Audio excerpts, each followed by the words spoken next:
নমস্কার বন্ধুরা, welcome to ইচ্ছেডানার ঘোড়ার চাকায় সবাইকে স্বাগত। আজকে একটা সার্টেন প্ল্যান, হঠাৎ করে আমরা বেরিয়ে পড়েছি। আমাদের সোমনাথদা আছে, তো বেরিয়ে পড়েছি যেহেতু আমরা হুগলিতেই আছি বহুদিন, তো কামারপুকুর যাব, রামকৃষ্ণদেবের জন্মস্থান কামারপুকুর। তো সেই উদ্দেশ্যেই আমাদের বেরিয়ে পড়েছি সকালের দিক করে। চলুন রাস্তায়, আর বাকিটা আপনাদের ঘুরে দেখাবো।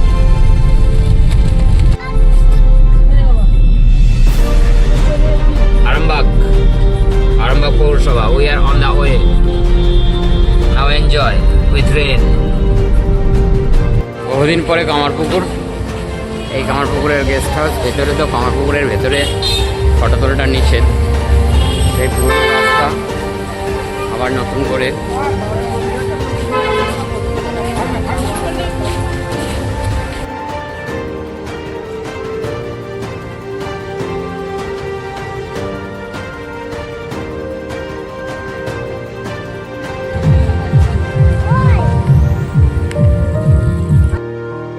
বন্ধুরা, দেখতে দেখতে আমরা পৌঁছে গেছি কামারপুকুর মঠ। তো এই কামারপুকুর মঠে আমরা মোটামুটি এখানে আমরা মধ্যাহ্ন ভোজন করব, তারপরে কামারপুকুর মিশন এবং জয়রামবাটি ঘুরব। তো এই মঠের পরিবেশটাই অন্যরকম। কামারপুকুর মঠ সত্যি ঠাকুরের জন্মস্থান, তো সেই জন্মস্থান অনেকটা স্মৃতি বিজড়িত এবং আমার শৈশব এখানে কেটেছে। তো যাই হোক, বহুদিন পরে এলাম, ভালোই লাগছে।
এই কামারপুকুর ছুটির পরে এই যে লাহাদের যেটা মাঠ, যেটা একসময় ফুটবল খেলা হতো, এটাই আপাতত এখনকার পার্কিং। না, এটা তো এমনি লোকালরা ফুটবল খেলে। আর এটা হচ্ছে গেস্ট হাউস, এটা এখনো আছে, যাত্রী নিবাস। হ্যাঁ, আর এরপরেটাই হচ্ছে আমাদের রামকৃষ্ণ মিশন। হ্যাঁ, এই যে রামকৃষ্ণ মিশন মাল্টিপারপাস স্কুল।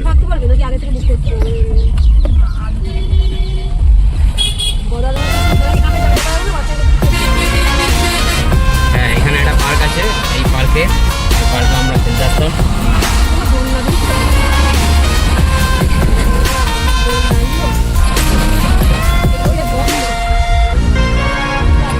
এটা মেন গেট, এই এন্ট্রান্সটা এখন বন্ধ আছে। এটা হচ্ছে স্কুলের সামনেটা।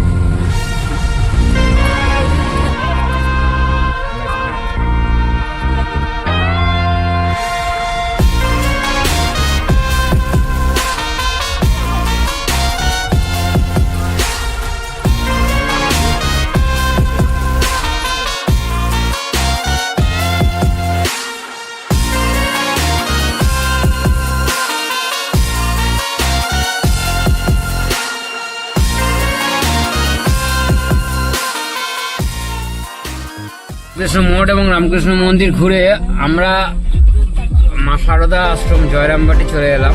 বেশি দূর নয়, 4-5 কিলোমিটার। তো এই জয়রামবাটি যেহেতু রামকৃষ্ণ মিশনে আসা হবে আর মায়ের জায়গায় আসা হবে না, তা কি করে হয়।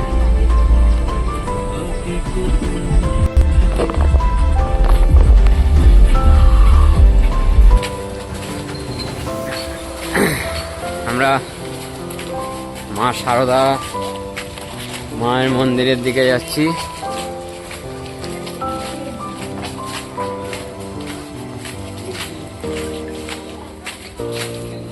কিন্তু মনে হচ্ছে মাতৃ মন্দির বন্ধ আছে।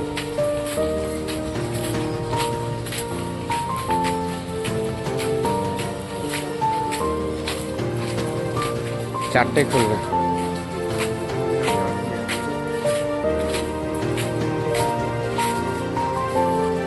চারটে আগে। এটা হচ্ছে মা শারদার মন্দির। এইদিকে যে ঘাট আছে দেখো, এই যে ঘাট, এখানে ঘাট আছে, এখানে ভোগ দেওয়া হয়। আর শারদা মায়ের মন্দিরেও ভোগ আছে, ভোগ পর্ব চলে।